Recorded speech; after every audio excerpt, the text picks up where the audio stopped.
wabarakatuh. Innal hamdalillah nahmaduhu wa nasta'inuhu wa nastaghfiruh wa na'udzu billahi min shururi anfusina wa sayyiati a'malina. Man yahdihillahu fala mudhillalah wa man yudlil fala hadiyalah. Asyhadu an la ilaha illallah wahdahu la syarikalah. Asyhadu anna Muhammadan abduhu wa rasuluh. Sallallahu alaihi wasallam tasliman katsiran wa ba'd.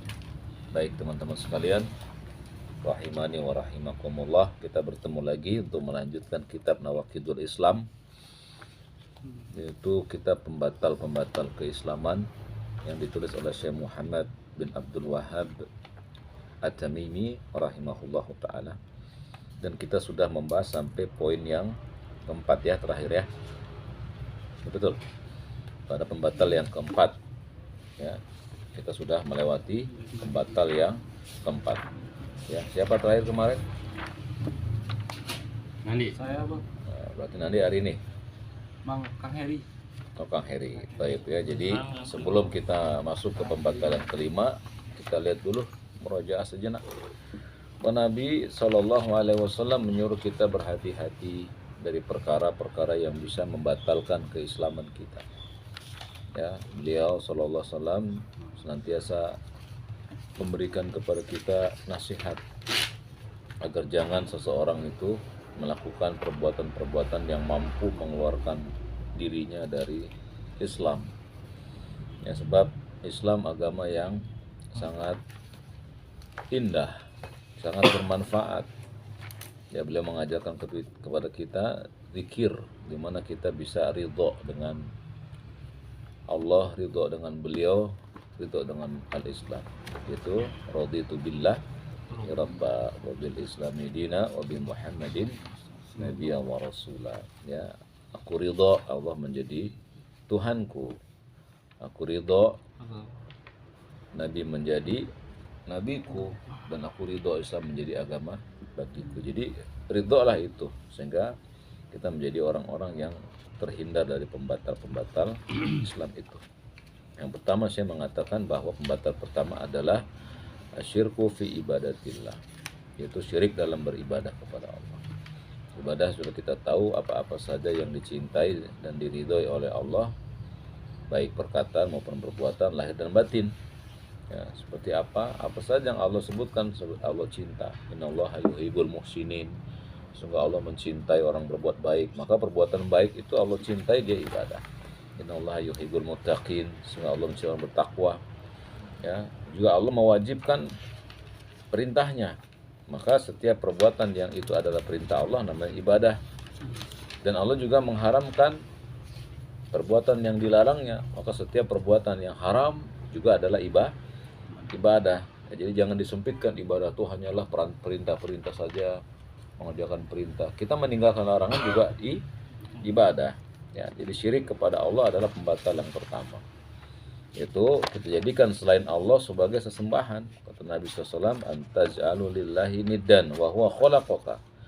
Bahwa Anda menjadikan bagi Allah tandingan yang kalian sembah, padahal Allah yang menciptakan kalian. Yang kedua kata Syekh adalah man ja'ala bainahu wa bainallah wasa'id yad'uhum wa yas'aluhum syafa'ah wa yatawakkalu alaihim kafaru ijma'an.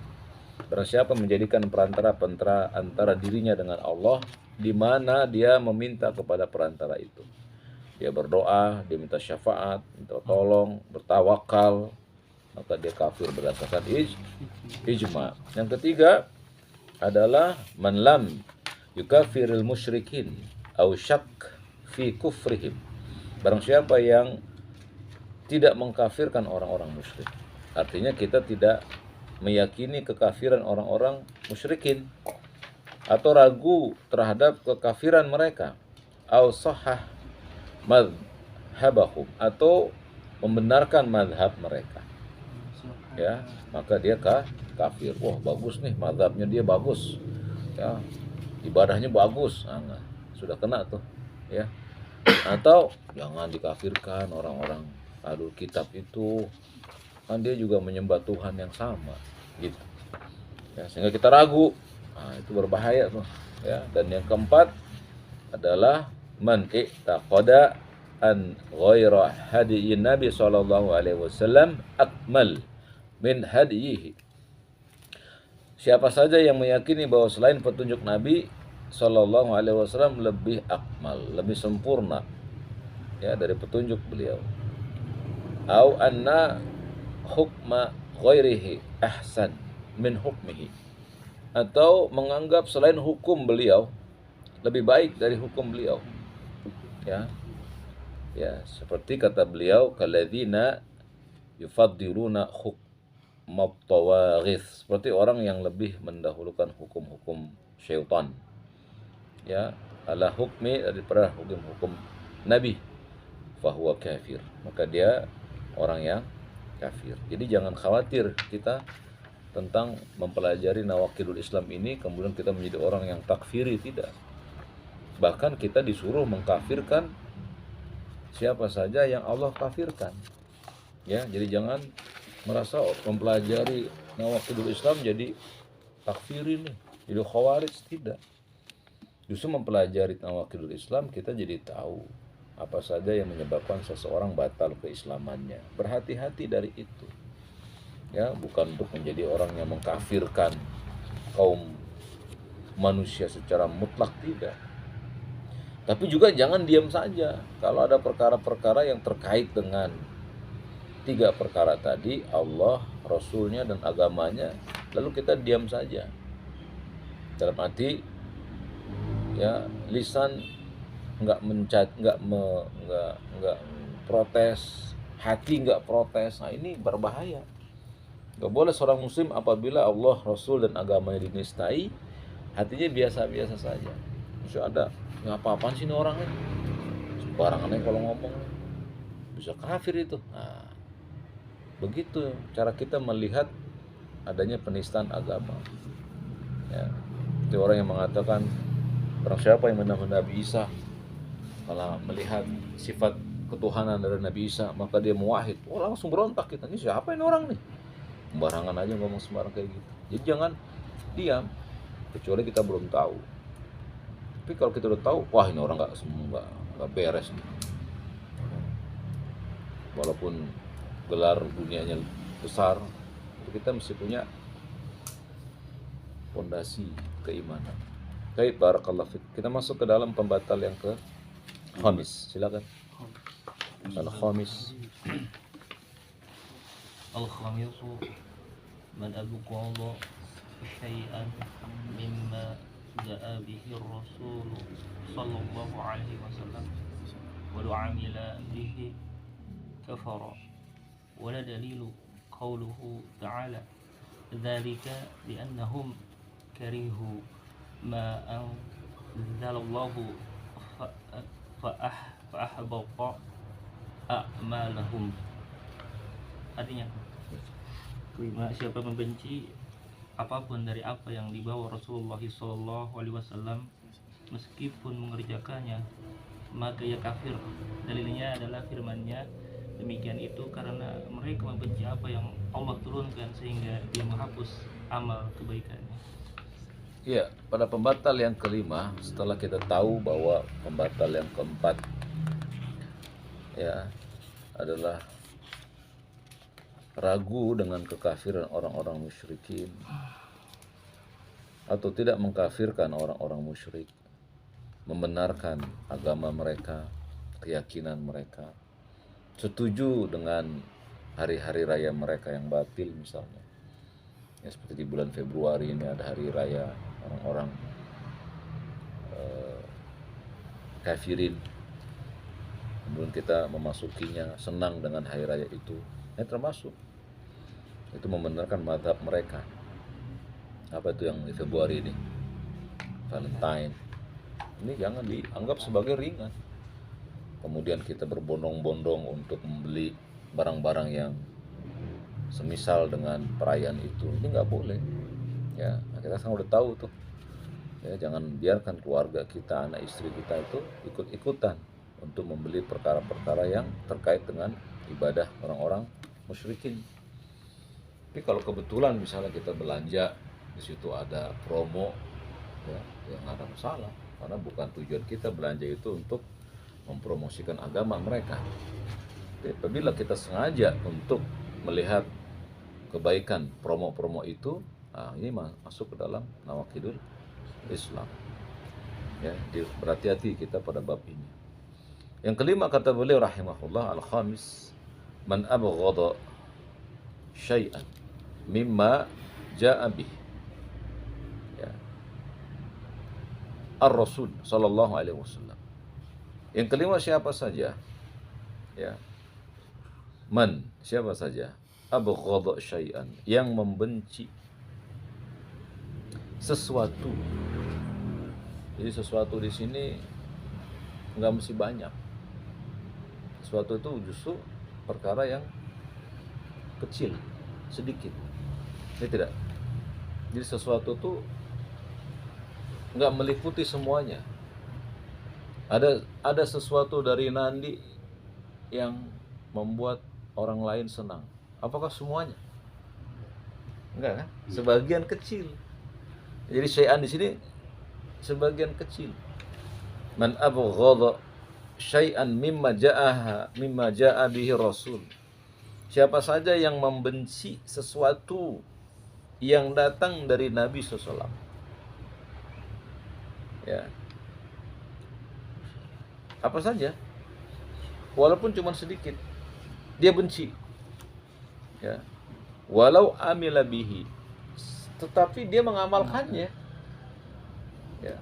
Meskipun dia mengamalkannya, kafar. Tetaplah orang itu dikafirkan. Walaupun dia mengamalkannya, tapi dia membenci perbuatan amal itu. Misalnya ada orang sholat 5 waktu, tapi dia benci sholat, dia benci. Dia kerjain. Maka Syekh Muhammad At-Tamimi mengatakan kafir orang itu. Kenapa demikian? Dalilnya ini. Wa dalilu qawlu ta'ala dalika bi annahum karihu ma anzalallahu fa ahbatu a'malahum. Kata Allah Subhanahu wa taala, yang demikian itu dikarenakan mereka membenci apa yang Allah turunkan kepada mereka. Fa ahbatu a'malahum, lalu Allah hapuskan amal-amal mereka. Yani Allah hapuskan pahala dari perbuatan yang mereka kerjain. Kalau antum sekarang belum disyarah nih, penjelasannya belum disyarah. Kenapa dikafirkan oleh Syekh Muhammad? Orang yang sholat tapi hatinya benci dengan kenapa dikafirkan? Sebelum antum tahu penjelasannya, kenapa saya mengatakan orang yang seperti ini kafir? Walau amilabi, walaupun dia mengamalkan apa yang datang dari Nabi. Kenapa?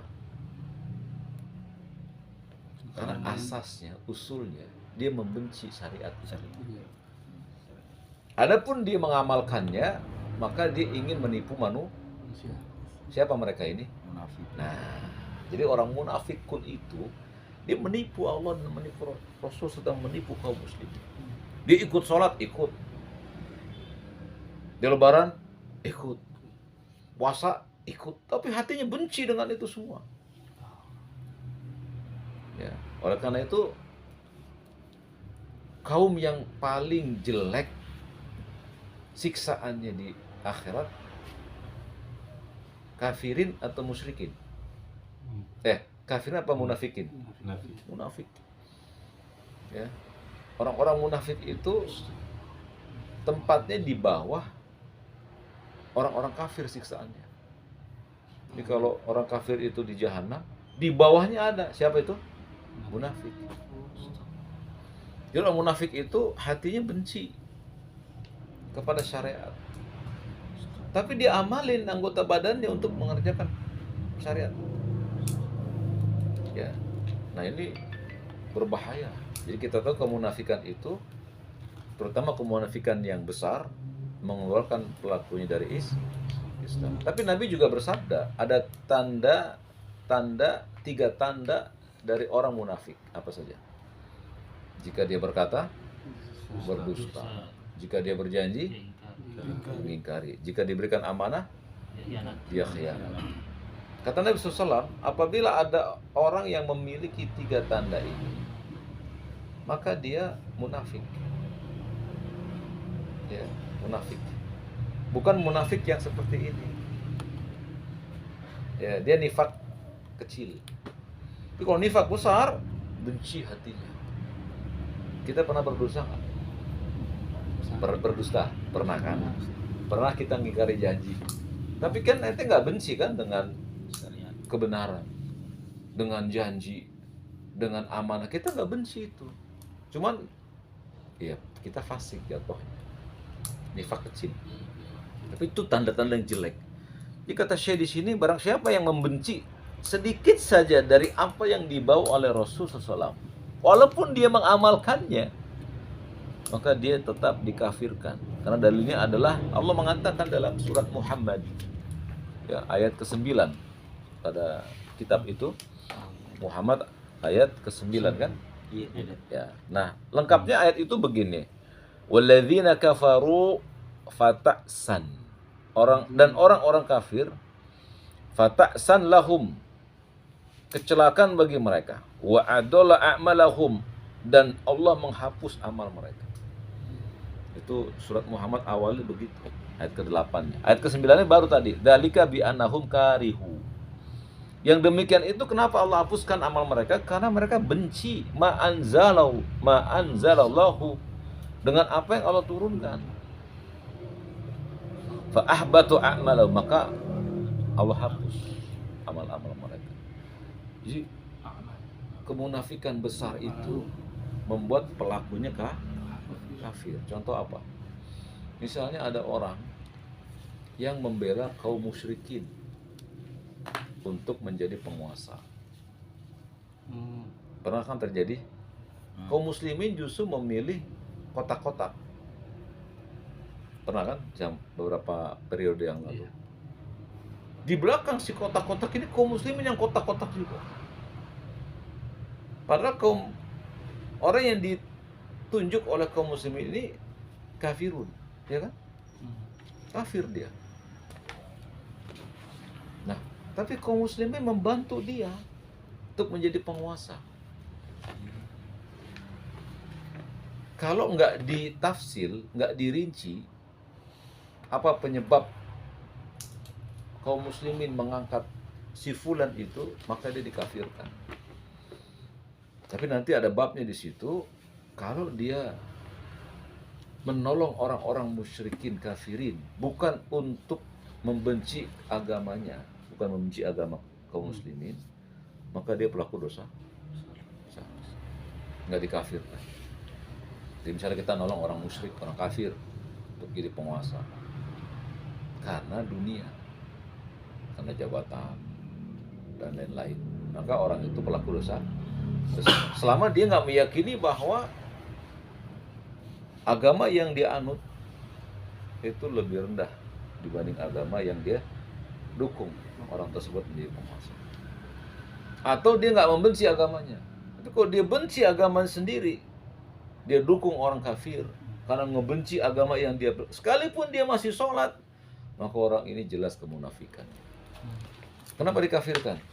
Karena orang ini nggak beda dengan orang-orang kafir. Dia nggak suka dengan syariat. Dan dia melakukan syariat itu karena apa? Karena ingin berlindung,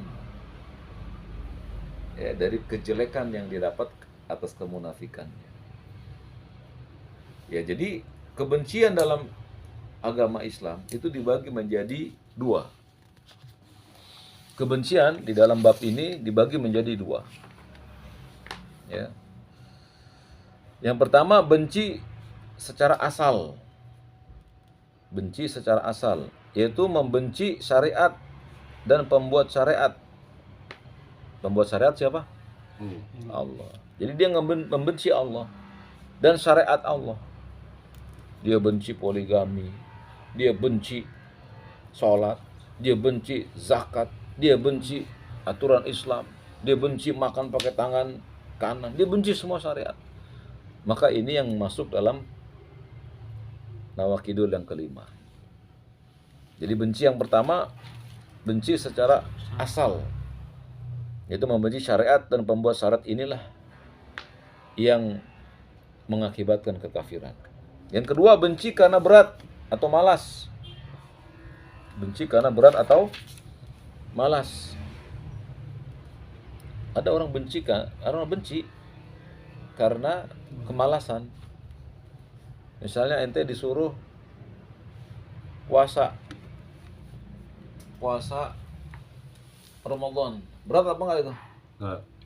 Berat. Aduh, segan banget puasa begini. Itu. Tapi dia bencinya bukan karena membenci, sebel enggak, cuma berat aja bagi dia. Jadi orang yang membenci karena berat atau malas enggak boleh dikafirkan. Tapi cacat keimanannya. Atau orang itu fasik. Ya, nggak bisa dikafirkan. Jadi benci karena berat atau malas ini tidak membatalkan keislaman. Dan perbuatan ini perbuatan dosa. Ya. Dengan kadar dosa yang berbeda-beda sesuai dengan kadar kebenciannya. Apa dalilnya? Bahwa berat dan malas itu perkara yang nggak mengeluarkan pelakunya dari Islam. Surat Al-Baqarah ayat 216. Catat di situ. Ya, surat Al-Baqarah 216. Allah Subhanahu wa taala berfirman, "Kutiba 'alaikumul qital wa huwa kurhul lakum." Al-Baqarah 216. 21. Ya, kalau ada yang mushafnya dibuka, di situ ada Allah mengatakan kutiba alaikumul qital wa huwa kurhul lakum. Diwajibkan atas kalian, ya, wahai sahabat Muhammad dan kaum Muhammad, untuk berperang. Wa huwa kurhul lakum, padahal kalian membencinya. Kenapa benci? Karena berat. Bukan benci karena nggak bener nih ajar, enggak, tapi aduh nggak suka. Benci itu perasaan benci itu juga bertingkat-tingkat. Ada benci yang benci dengan zatnya benci, tapi ada yang cuma nggak suka aja. Kayak misalnya gue nggak benci sama lu, gue kurang suka sama cara lu, nah itu namanya gitu kan. Nggak ngebenci mutlak, enggak. Tapi kalau benci yang kufur, dia benci, ini syariat nggak beres nih, udah benci dia, ya, walaupun dia masih melakukan. Kata Allah di sini, kutiba alaikumul qital, diwajibkan atas kalian berperang. Wa huwa kurhul lakum. Kurh di situ benci, padahal kamu membencinya. Kata Allah, wa asa an takrahu syai'an, bisa jadi kamu membenci sesuatu. Wa huwa khairul lakum, padahal dia baik bagi kalian. Atau wa asa an tuhibbu syai'an, bisa juga kalian itu suka, lawannya benci kan? Suka. Kalian mencintai atau menyukai sesuatu, wa huwa syarrul lakum, padahal dia buruk bagi kalian. Lalu menutup kalimatnya, wallahu ya'lamu wa antum la ta'lamun. Dan Allah paling tahu dan kalian nggak tahu. Nah, kebencian seperti ini berat nih. Tuh, misalnya kita ada orang tua datang ke rumah, ya kan, lagi nggak ada duit lagi, aduh, ngutang lah, ya kan, ngutang sama tetangga demi orang tua, ya kan. Perbuatan ngutang kita nggak suka, bukan benci dengan orang tua kan, tapi gua ngutang lagi dah, jadi ngutang, paham di sini kan. Nah, benci seperti ini berat, artinya berat untuk melakukannya karena ada hal-hal yang menghalanginya dia. Tapi kalau benci mutlak, udah dah, benci zatnya dibenci, orang tuanya dibenci, terserah mau ngapain, itu udah benci mutlak tuh namanya. Tapi kalau ada orang tua datang lagi gara duit lagi nih, ngutang dah, gitu. Ada rasa berat tidak? Paham di sini?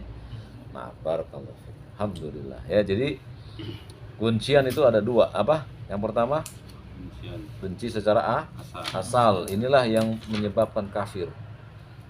Ya, jadi kalau misalnya nanti sholat di, aduh, di pagi sholat lagi dah, waktu itu fasik, ya, gitu. Tapi kalau Dia sholat dia, tapi dalam hati, gue benci sholat, kafir dia. Lalu bagaimana kita tahu? Tahu nggak? Nggak tahu. Oleh karena itu kekafiran, keimanan hanya bisa kita ketahui dari apa? Zahir aja. Ketika nanti ke masjid ya kita nggak bisa. Jangan-jangan dia benci. Nggak bisa, kita nggak tahu. Ya, nggak bisa. Atau wah ini munafik. Dia mah tahu. Itu dia. Hatinya emang ente tahu. Itu mukanya kayaknya sebelah kosong. Nggak bisa. Nggak bisa begitu juga. Karena ada orang juga yang kenang mukanya senang ke masjid. Dia benci kita nggak tahu. Ya, jadi kemunafikan, keimanan, kesyirikan, kekafiran hanya bisa dihukumi zahir saja. Hatinya nggak tahu. Baik, barakallahu fik. Fine tum.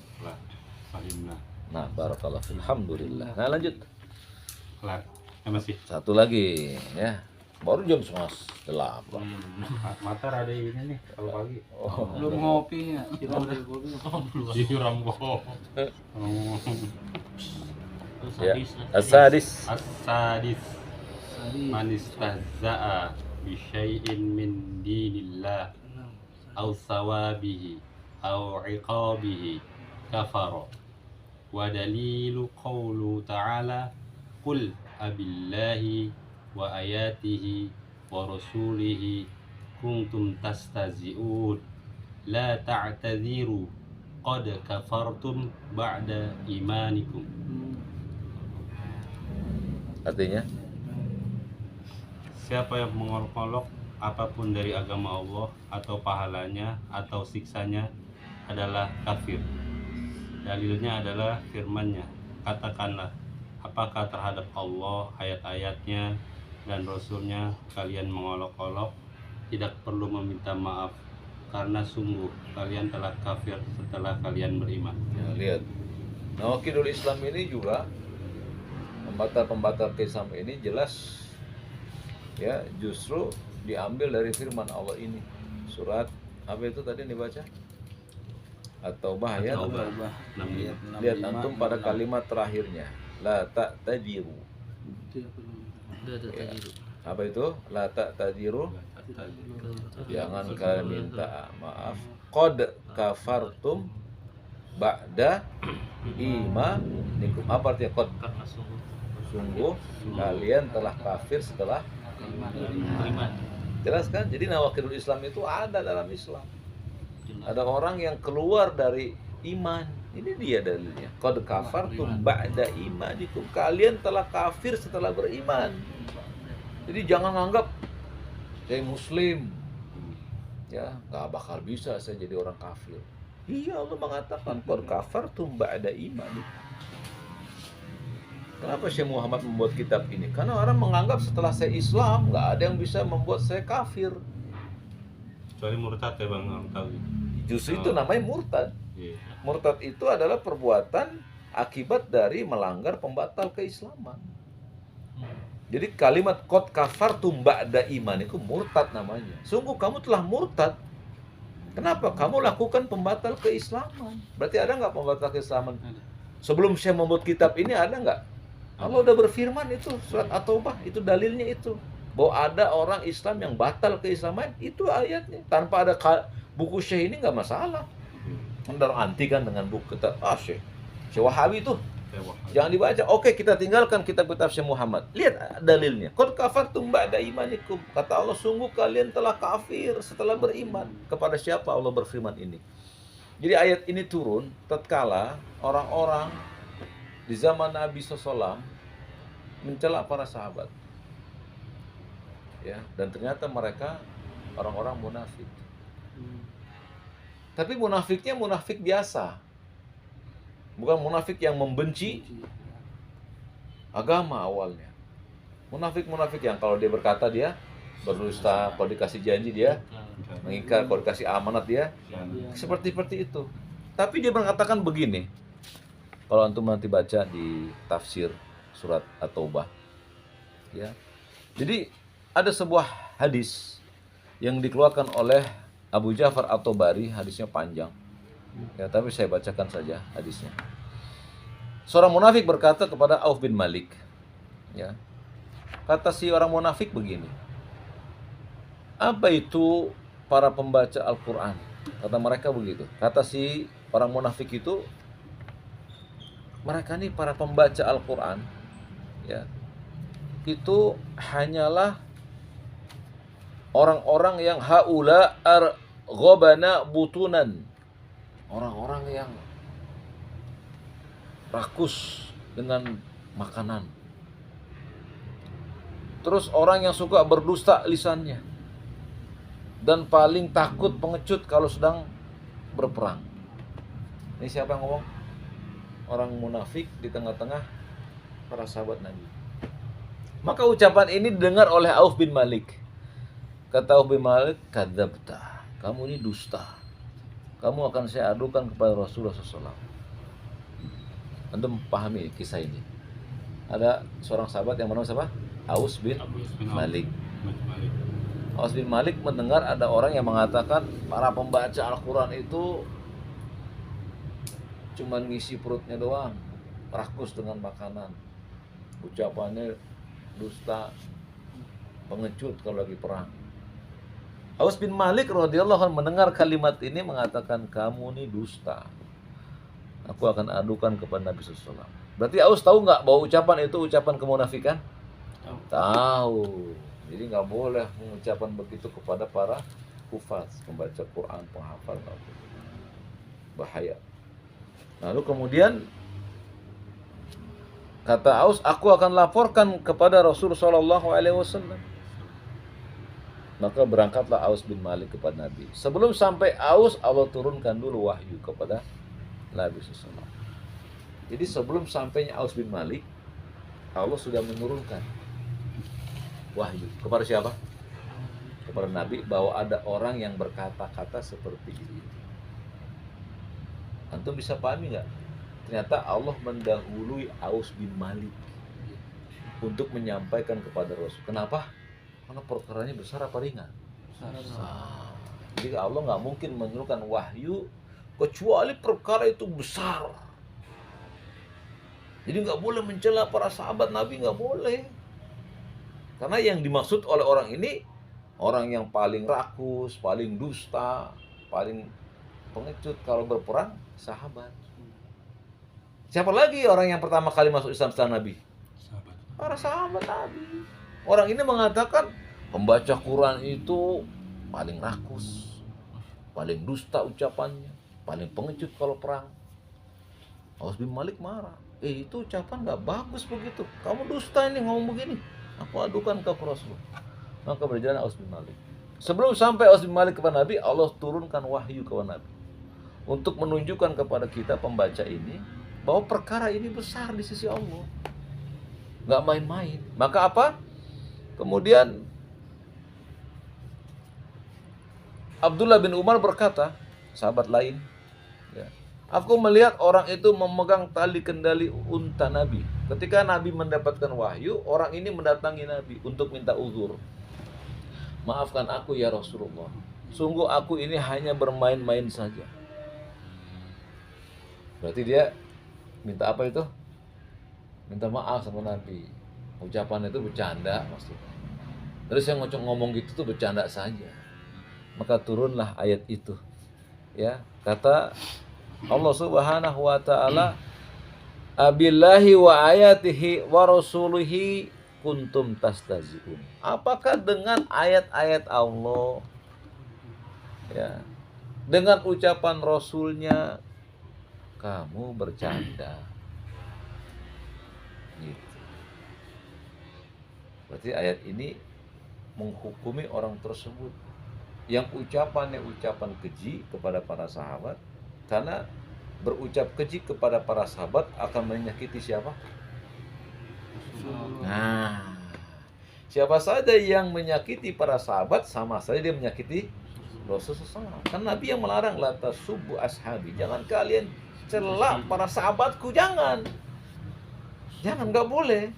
Nah, orang ini mencela sahabat Nabi, lalu dia mendatangi Nabi minta maaf. Ya, turunlah firman Allah ini, abillahi wa ayatihi wa rasulihi kuntum tastazi'un. Apakah dengan ayat-ayat Allah, dengan Rasulnya, kamu ini bermain-main, bercanda dengan ayat-ayat dan Rasulnya. Maka Allah mengatakan qad kafartum ba'da, Iman. kata Allah, engkau sudah kafir setelah engkau beriman sebelum. Nah, di sini saya memasukkan bahwa ya bercanda-canda dengan agama, apalagi serius, mengolok-ngolok agama, termasuk kekafiran. Jadi jangan coba-coba kita istiza. Dulu saya waktu masih SMP, ada orang yang cerita lucu gitu, cerita lucu. Tapi ceritanya benar tentang kuliah ayyuhal kafirun gitu. Sampai di akhir ayat dia cerita. Ya. Kata si cerita ini, si imam ini bingung baca ayatnya kuliah, kan diulang-ulang tuh, wala antum abiduna ma abud wala ana abidu ma abatum. Dia nggak bisa baik lagi Ulang lagi. gitu. Tapi jadi ketawa, yang lain jadi ketawa. Nah itu maksudnya gitu, Itu termasuk masuk menolak karena menjadikan ayat-ayat Allah sebagai bahan tertawa. Makanya tuh stand komedi banyak tuh perbuatan kekufuran mereka tuh. Kadang-kadang mereka pakai ayat-ayat Allah dipakai. Ya, mana nggak ada orang yang mengingkari.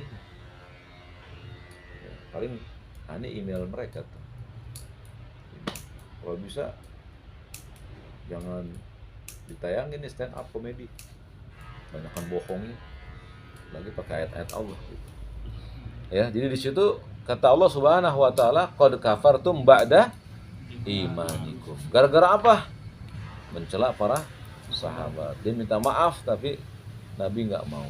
Ya, dari sini kita tahu bahwa mencela atau mengejek atau menistai agama perbuatan kafir. Banyak ada di negeri kita yang begini nih. Ya. Banyak. Ya, jadi nggak boleh bercanda-canda tentang ayat-ayat Allah, Rasulnya, agamanya. Kemudian bentuk bercanda ada dua, silakan dicatat. Bentuk bercanda atau istihza. Istihza itu bercanda. Tadi kan kalimatnya kuntum tastahziun. Jadi istihza. Ya, istihza atau bercanda ada dua. Yaitu istihza yang jelas. Seperti ucapan dalam ayat itu tadi. Ya. Jadi istihza yang jelas, bercanda yang jelas bercandanya. Ya. Yang kedua, istihza yang tidak jelas. Jadi istihza yang jelas itu dengan ucapan seperti yang tadi bercanda. Ya Rasulullah, sesungguhnya aku hanya main-main saja. Itu hanya bercanda saja. Berarti dia dengan ucapan. Jadi bercanda itu bisa dengan ucapan. Yang kedua, bercanda dengan yang tidak jelas. Seperti dengan kedipan mata atau isyarat lain. Nah gini nih. Nama abang, woi. ini namanya isyarat atau kedip-kedipkan mata. Nah, kalau dilakukan dengan mengolok-olok agama nggak boleh. Tapi kalau kita bercanda misalnya, siapa sih orangnya? Menunjuk dia sebenarnya. Iya, itu isyarat. Kalau bukan kepada syariat nggak masalah, dibolehkan. Tapi kepada syariat hukumnya kafir. Contohnya apa? Yang bercanda dengan yang nggak jelas dengan kedipan mata, yaitu surat Al-Mutaffifin. Surat ke-83 ayat 29 sampai 36. Al-Mutaffifin surat 83 ayatnya 29 sampai 36. Allah mengatakan innal ladzina ajramu kanu minal ladzina amanu yadhakun. 29 sampai 36. Suratnya surat 83 ayatnya 29 sampai 36. Al-Mutaffifin. Ya, ini bercanda kepada agama atau mengejek agama dengan isyarat. 39. Ayat 29 sampai 36. Innalladzina ajramu kanu minalladzina amanu yadhakun. Lihat di sini kata Allah, sesungguhnya orang-orang yang berdosa, dosa adalah mereka yang dulunya di dunia mentertawakan orang-orang yang beriman. Jadi ngejek gitu pakai mulut. Oh, jadi hitam ini. Ya, tapi dia nggak ngomong. Kalau tadi kan dengan ucapan tuh Oh, ini kafirnya. Ini dia Mukanya, nggak. Bang. Iya, Mukanya tapi kayak- sinis mukanya, ya. Kemudian kata Allah, wa idza marru bihim yataghamazun. Apabila orang-orang beriman lewat di hadapan mereka, ya, mereka mengedip-ngedipkan matanya. Jadi, ya, mengejek agama tuh bisa dengan ucapan atau isyarat, kedipan mata atau memunyung-munyungkan bibir, gitu ya. Kemudian wa idzang qalabu ila ahlihim in qalabu fakihim. Kalau mereka kembali kepada teman-temannya, mereka senang. Habis ngejekin orang Islam, mereka balik. Wah, cerita tadi gua habis bangga. Nah gitu. Ya, jadi bisa ya istiza atau mengolok-olok agama bisa dengan ucapan. Seperti siapa itu?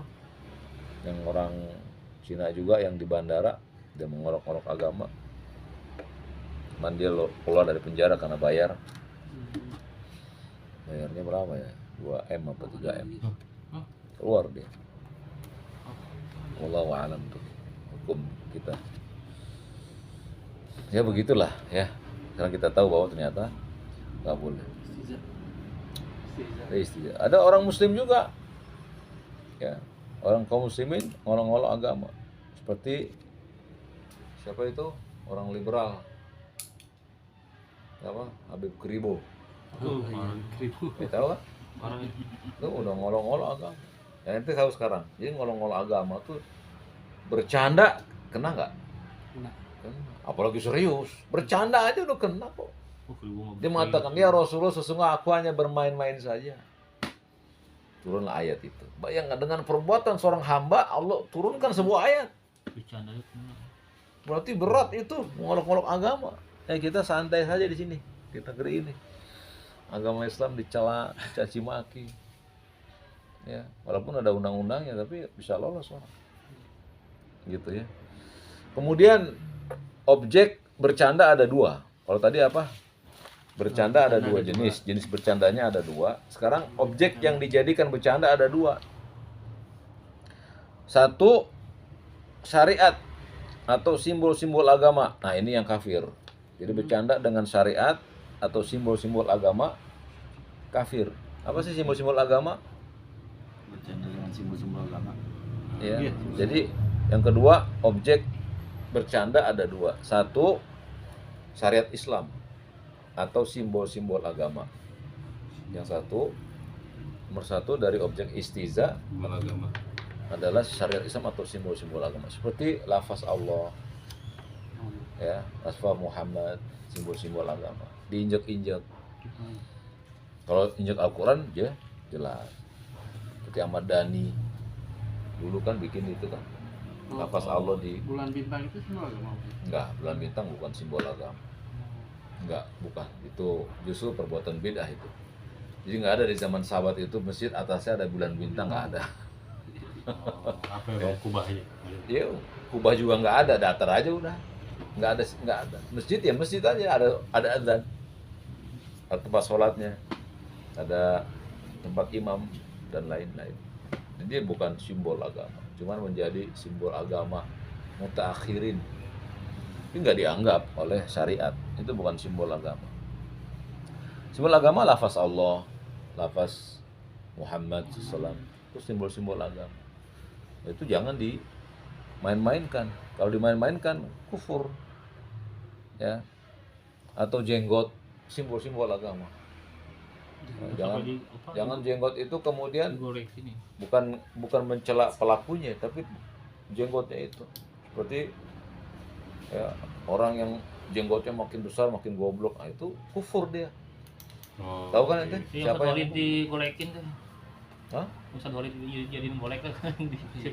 Iya, atau simbol-simbol agama. Tapi kalau orang yang kita dijadikan simbol nggak masalah.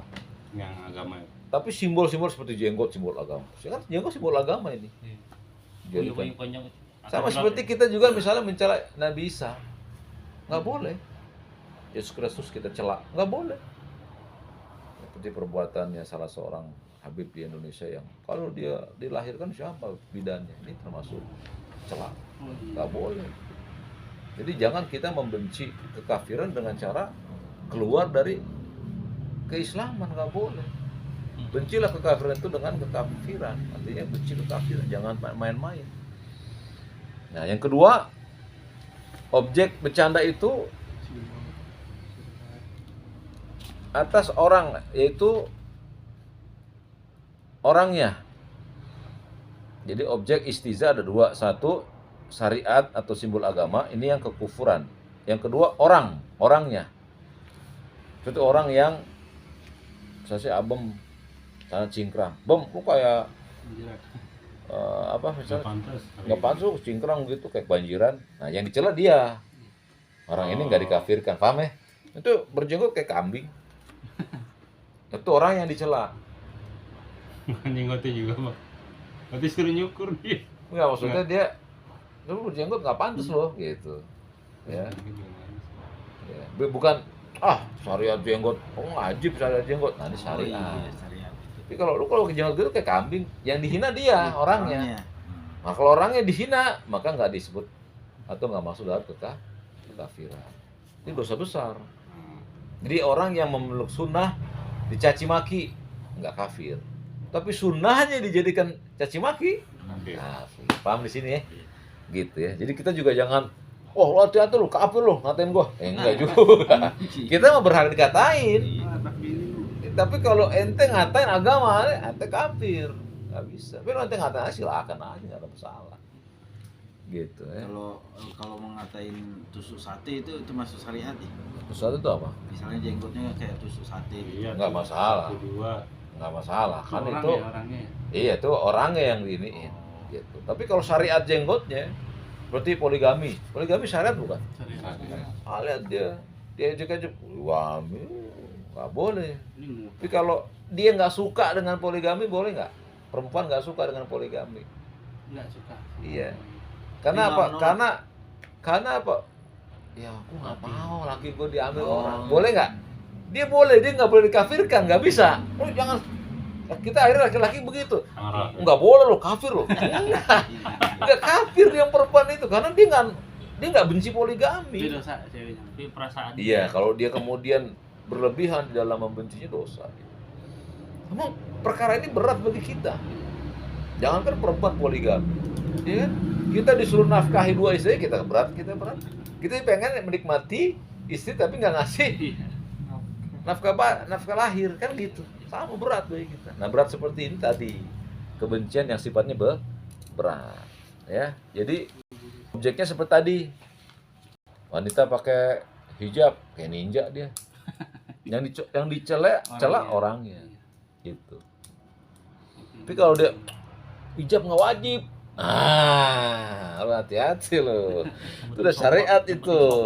Iya. Seperti orang liberal mengatakan hijab itu budaya Arab, dia mencela syariat itu, bukan mencela orang. Orang nggak ada omongannya di situ, Iya. nggak ada personnya yang disebut. Yang disebut apa? Syariat hijabnya. Dari Arab. Gitu, ya. Barakallahu fiik. Jadi kalau dia melakukan perbuatan celaan kepada orang-orang yang beriman, ya, itu hanyalah perbuatan dosa besar. Jadi untuk yang nomor 2, dalilnya surat Al-Ahzab ayat 57. Yang nomor 2 tadi apa? Yaitu dari orangnya. Jadi kalau ada orang yang dicaci maki, dicela karena dia mengamalkan perbuatan Al-Ahzab. Al-Ahzab ayat 57, surat yang ke-33. Allah Azza wa Jalla berfirman, "Walladzina yu'dzunal mu'minin wal mu'minat bi ghairi maktasabu faqad ihtamalu buhtanan wa itsman mubina." Kata Allah Subhanahu wa taala, dan orang-orang yang menyakiti orang-orang yang beriman laki-laki dan perempuannya tanpa ada kesalahan yang dilakukan oleh orang-orang beriman tadi, maka mereka telah memikul kebohongan dan dosa yang nyata. Nggak dikafirkan oleh Allah. Ya. Jadi kalau antum melihat di Al-Quran itu ada kalimat kafir, berarti kafir. Kalau orang itu berbuat dosa yang nyata, berarti bukan kafir. Gitu. Ya, di antara cara memahaminya bentuk dosa yang kafir dengan dosa yang tidak kafir, di antara itu ada kalimat kafir atau Allah haramkan baginya surga. Ya, itu termasuk perbuatan kafir. Ya. Baik, barakallahu fik. Baik, jemaah sekalian, barangkali kita bahas tadi atau mau tambah lagi?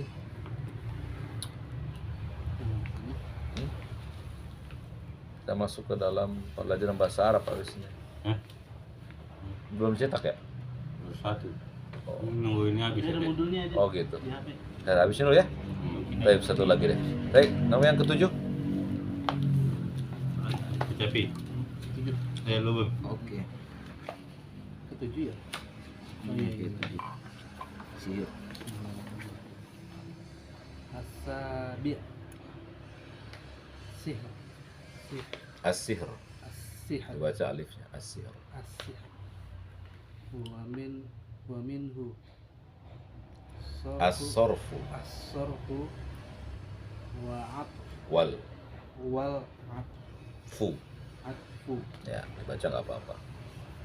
Faman fa'alahu aw radiya bihi kafar. Wa dalilu qawluhu ta'ala wa ma yu'allimani min ahadin hatta yaqula innama nahnu fitnatun wala takfur. 7. Sihir, misalnya syaf dan atfu. Siapa yang melakukannya atau ridho terhadapnya maka kafir. Dan ini adalah firman-Nya. Keduanya tidak mengajari seorang pun kecuali mengatakan kami hanyalah fitnah, maka janganlah kamu kafir. Dalam surat Al-Baqarah ayat kedua ayat 102. Baik, barakallahu fik. Pembatal yang ketujuh adalah as-sabi', kata beliau rahimahullah, as-sihr. Pembatal yang ketujuh adalah sihir. Ya, melakukan perbuatan sihir. Apa sih sihir? Sihir itu secara bahasa tersembunyi atau samar. Makanya kita dalam bulan Ramadan itu makan di waktu malam namanya apa? Sahur. Sahur itu tersembunyi. Artinya masih gelap, nggak kelihatan siang, tersembunyi. Sahur, makan di waktu gelap, nggak kelihatan apa-apa. Sahur. Jadi sihir itu artinya tersembunyi. Ya, secara bahasa. Secara istilah syariat adalah ikatan-ikatan atau jampi-jampi tertentu yang dengannya pelaku mengabdi kepada syaitan untuk mencelakakan korban. Jadi sihir adalah ikatan-ikatan atau jampi-jampi. Ikatan di sini maksudnya ngikat ya, ngikat sesuatu, pukul pakai benang, pakai tali. Ikatan-ikatan atau jampi-jampi, yaitu mantra-mantra tertentu yang dengan itu pelaku mengabdi kepada syaitan untuk memberikan mudarat kepada korbannya. Itu sihir. Di ujian kita kasih terminologi. Ya, yang dengannya pelaku mengabdi kepada syaitan. Mengabdi. Jadi mesti ada ciri di situ, yaitu berbentuk ucapan, ya, atau berbentuk perbuatan, di mana pelakunya harus mengabdi kepada setan. Harus ada ucapan. Iya, ada ucapan. Pasti pelaku ini pasti ngucapin sesuatu yang kita nggak tahu, nggak boleh kita dengar. Atau dia ngomongin nggak jelas. Nggak jelas. Atau dia melakukan perbuatan, tolong kamu cari ayam hitam, kakinya hitam, kepalanya hitam, matanya hitam, semuanya hitam. Atau dia mengikat sesuatu, mana ambil fotonya sama rambutnya. Rambutnya dia diikat 1, 2, 3 gitu. Jadi ikatan-ikatan atau jampi-jampi mantra-mantra tertentu yang dengan itu pelakunya mengabdi kepada syaitan untuk memberikan kecelakaan bagi korban atau untuk mencelak korban. Lalu di sini Syekh mengatakan wa minhu as-sarf wal atf. Ya, sihir itu diantaranya adalah sorof dan atof. Sorof dan atof itu nama sihir, yaitu sihir sorof dan atof.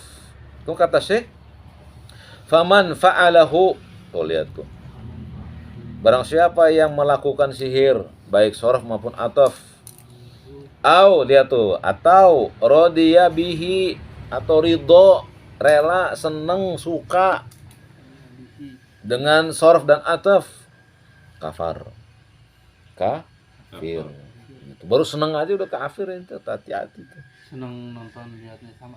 Sama aja, ridho berarti kan? Wow. Keren ya. Wow, iya akhirnya kena juga tuh orang tuh dikirain sama si dukun. Wah, syukurin. Ridho kita berarti dengan sorof dan atof. Wa dalilu qaulu ta'ala, dalilnya wa ma yu'allimani min ahadin hatta yaqula innama nahnu fitnah fala takfur. Ya, itu surat Al-Baqarah. Allah Subhanahu wa taala mengatakan keduanya tidak mengajari seorang pun, ya, kecuali mengatakan kami hanyalah fitnah dan janganlah kamu kafir. Ini kisah tentang Harut wal Marut, ya, 2 malaikat yang Allah utus kepada siapa? Nabi Sulaiman alaihissalam. Ya. Kemudian manusia waktu itu melihat, wah, Harut Marut ini bisa menihir gitu. Maka Harut wal Marut mengatakan wa ma yu'allimani min ahadin hatta yaqula innama nahnu fitnah fala takfur. Ya, maka Allah mengatakan keduanya tidak mengajari manusia dengan sihir. Tapi keduanya mengatakan kami menjadi ujian bagi kalian. Kenapa sih kisah ini terjadi? Saat Nabi Sulaiman alaihissalam mampu untuk mengerahkan pasukannya dari kalangan jin. Nah, masyarakat pada zaman itu mengatakan Sulaiman tuh membuat sihir. Dari mana masyarakat tahu? Dari syaitan. Syaitan itu mengatakan kepada masyarakat bahwa Sulaiman itu sihir, melakukan sihir. Gitu. Maka Allah turunkan 2 malaikat yang namanya Harut wal Marut. Lalu si malaikat ini mengatakan kepada masyarakat, kami akan jadi fitnah untuk kalian, ujian bagi kalian. Kami nggak ngajarin sihir, setanlah yang mengajarkan sihir kepada kalian. Gitu, ya. Sorof adalah memalingkan. Artinya kan ada 2 tadi apa? Sorof dan atof. Sorof adalah jenis sihir yang memalingkan hati seseorang dari cinta kepada benci. Jadi sorof itu memalingkan, jenis sihir yang memalingkan dari cinta kepada benci. Apa tuh? Pelet ya. Kalau pelet terbalik,nya. Jadi cinta kepada benci itu sorof. Jadi sorof itu jenis sihir yang pengaruhnya merubah cinta kepada benci. Laki bini biasanya, Bang. Iya, betul. Ya. Adapun atof kebalikannya. Atof itu menjadikan benci kepada cinta. Pelet. Ya kan? Wah, aku benciin orang. Besok-besok dia suka. Atau namanya atof, sihir atof. Kalau suami istri ribut, berarti sihirnya sihir apa? Sorof. Sorof. Bagus. Ente tahu kan? Sekarang sorof itu adalah dari cinta kepada benci. Sering kan terjadi kan di kampung-kampung kan? Berantem, gue jadi benci sama laki gue ya. Gitu. Dia disihir tuh dengan sihir sorof. Ada lagi sebaliknya. Si lawannya perempuan lain nih jadi benci, jadi suka. Nah, itu namanya sihir atof. Dua-duanya sihir, nggak boleh. Ya, dua-duanya sihir. Ayatnya Al-Baqarah 102 sampai 103. Itu dalilnya. untuk Al-Baqarah. kedua. Al-Baqarah ayat 102, 103. Sebenarnya panjang 102 103 ya. Kalau tadi saya menurunkan ayat 102 saja. Nah, jadi 102 dan 103 ayat lengkapnya itu tentang atof dan sorof. Ya. Ayatnya panjang. Tapi enggak apa-apa, kita lihat di sini Allah Subhanahu wa taala mengatakan wattaba'u ma tatlu syayatin ala mulki Sulaiman. Itu dia. Dan mereka mengikuti apa yang dibaca oleh setan-setan pada masa Nabi Sulaiman. Wa ma kafara Sulaiman. Ya, Sulaiman enggak kafir. Kata Allah, walakina syayatina kafaru. Justru setan-setan itu yang kafir. Kenapa setan itu kafir? Kata Allah, yu'allimuna nas-sihr. Mereka mengajarkan sihir. Jadi sihir itu enggak datang dari siapa? Sihir nggak datang kecuali dari ayat tadi. Allah mengatakan setan itu kafir, walakinna syayatina kafaru yu'allimuna nas-sihr. Ya, Allah membantah bahwa orang-orang di zaman Nabi Sulaiman itu mengatakan Nabi Sulaiman itu pelaku sihir. Tapi Allah katakan walakinna syayatina kafaru. Justru setanlah yang kafir. Kenapa setan dikafirkan oleh Allah? Yu'allimuna nas as-sihr. Mereka mengajarkan sihir. Jadi sihir itu nggak datang kecuali dari syaitan. Berarti kan ente melihat ada tukang sihir pakai kopiah, ya, pakai tasbih, bacanya Quran, tapi dia bisa menyihir orang. Itu jangan takut itu kita untuk menjustifikasi bahwa orang ini bekerja sama dengan setan. Udah nggak usah pikirin Quran, ya nggak usah. Ya, karena Allah mengatakan walakina syayatina kafaru. Setan itu yang berbuat kafir dengan cara mengajarkan manusia sihir. Ya. Kemudian manusia pun kemudian menjadi orang yang melakukan sihir. Maka Allah turunkan kepada negeri tersebut dua malaikatnya yang bernama Harut dan Marut. Gitu. Di ayat 103-nya jelas tuh. Ya. Kata Allah Subhanahu wa taala, tidaklah mereka mendapatkan keuntungan di akhirat terhadap sihir itu. Dan amat jahatlah perbuatan mereka yang menjual ayat-ayat Allah dengan sihir. Sesungguhnya kalau mereka beriman dan bertakwa, maka itu lebih baik bagi mereka. Namun mereka nggak mau. Jadi orang pelaku sihir itu kalau disuruh tobat nggak mau. Kenapa? Karena dunia, bukan duit, dunia. Orang dikasih mobil, dikasih rumah, dikasih perempuan. Ente lihat tukang sihir, isinya banyak kak. Semua tukang sihir isinya banyak. Lebih dari yang ditetapkan, lebih dari 4, bisa 5, bisa 6. Subur. Nah, kayak subur juga. Ente tahu subur? Banyak itu. Yang kan Yang viral subur. di YouTube. Subur tuh dulu dekat rumah Ani, Tanjung Duren. 12 ini ya. Oh, Depok. iya. Iya. Bukan, Tanjung Duren waktu anak masih kecil dekat 12 situ. ininya kan. Itu yang datang artis-artis. Ya. Pernah Subur bener, subur itu bener. banyak ini. Dekat rumah Ani, kebakar rumahnya. Yang bikin fitnah rumahnya kebakar. Kampung itu kebakar, rumah dia nggak kebakar. Itu dia yang menjadi ikon jadinya. Setan begitu caranya. Ya tapi tetaplah sihir adalah sihir ya. Barakallahu fiik, masya Allah. Jadi ente nggak boleh belajar sihir dan nonton sihir seperti dunia lain. Dunia lain, ya. Termasuk sihir juga kata Syekh Fauzan, sihir tahyil, sulap yang bisa mengeluarkan sesuatu dari tangannya, trik-trik itu nggak boleh ditonton. Ya itu sihir juga, ya sihir tahyil namanya. Tahyil, sihir menipu mata, ya kan? Menipu mata. Ya, adapun hukuman bagi tukang sihir adalah hadis riwayat Abu Daud. Kata Nabi, iktulu kulla sahirin, bunuhlah setiap tukang sihir. Bayangin lo. Wah, iya, yang nyuruh ngebunuh tapi pemerintah bukan kita. Ente ngebunuh tukang sihir nanti ditangkap.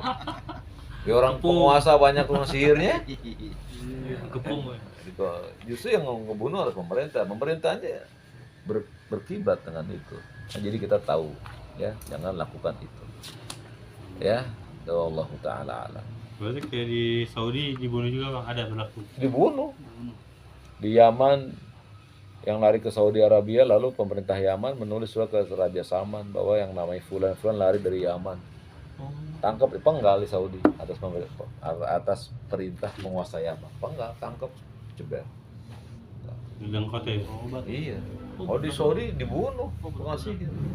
Makanya orang Indonesia yang kerja di Saudi Arabia yang suka gunting-guntingin kiswah Ka'bah itu didakwain, kalau enggak dipenggal lehernya. Nggak boleh. Nggak boleh melakukan kesyirikan di tanah haram, nggak boleh. Oh iya. Makanya dijaga ya kuburan Nabi. buat Ya. Nggak jimat boleh, ya, Bang? makanya. Buat Iya, buat jimat. jimat kan tuh termasuk sihir Ada nantinya. yang katanya itu.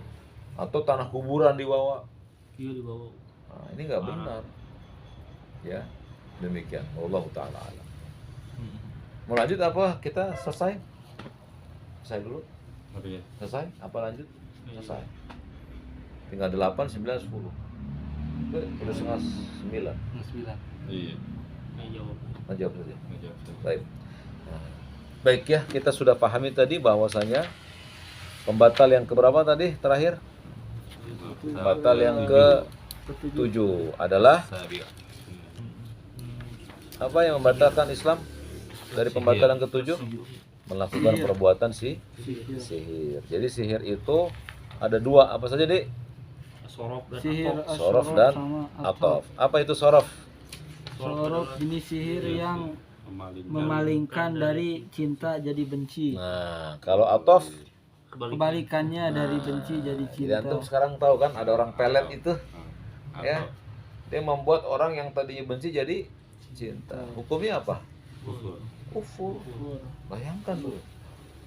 Jadi sekedar mendatangi tukang susuk, tolong dong supaya dia suka sama saya. Kufur.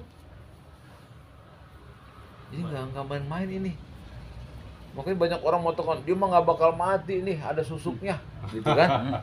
Oh, Jadi syirik jadinya. ya suka ada yang orang sakit terus nih. Wah, ini dia mesti Nggak cabut mau nih. mati. Ente, dia udah syirik, ente kafir. Oh dia kebal. Iya nggak boleh meyakini bahwa susuk itu bisa melanggengkan usia, nggak boleh. Siapa yang menyimpan umur? Iya. Allah. Nggak boleh kita bilang umur tuh disimpan di susuk. Kalau susuknya nggak dibuang nggak bakal mati. Mati nggak boleh. Justru perbuatan si tukang yang pakai susuk dan orang yang percaya dengan susuk jadi kafir dua-duanya. Hati-hati itu, kita nggak boleh. Atau wah, maling dipukulin, wah nggak mati-mati. Ya kalau nggak Dia diangkat. mah ada jimatnya di kolornya misal, ya kan? Suka gitu. Buka kolornya, ada jimat. Benar jimat Bener. atul. Ini dia. Dua. Tapi keyakinan bahwa dia nggak bakal mati karena ada jimat, kufur apa enggak? Kufur. Kenapa? Karena kita meyakini Jimat bahwa itu. Iya. Allah kalah dengan si jimat. Hmm. Allah nggak bisa matiin dia kecuali jimat. Ini bahaya ini. Bukan. Jadi nggak boleh kita yakini orang ini nggak bakal mati karena jimatnya. Emang yang manjangin usianya makhluk adalah jimat. Iya. Ya kan? Lihat tuh. Perbuatan sihir menjadikan apa? Kita jadi kufur. Wah, dia nggak bakal mati kalau nggak pakai peluru emas. Naudzubillah. Polisi Naudzubillah. itu Itu dulu. Ente mau tembak pakai peluru emas, pakai peluru mutiara, kalau ajalnya belum sampai nggak bakal mati. Tunggu aja, biar penjara aja dulu deh. Mati lama-lama kalau udah mati, iya kan? Iya, tenang aja kita kaum muslimin muwahhidun, jangan wah itu orang kebal hebat ya. Ya, jangan takjub sama yang begituan. Kadang-kadang diambil jimatnya biar dia masih digebukin kena mas. Itu kali bang. Iya, tapi kan orang katanya kalau dia nggak dicabut jimatnya dia nggak bakal mati walaupun digebukin juga. Kan begitu sampai kepada bab itu. Sehingga diambil dari rubiahnya Allah. Apa azal. Nah, bab ajalnya diambil, yang tadi milik Allah dikasih ke makhluk, ke jimat. Nah, ini bahaya. Mematikannya.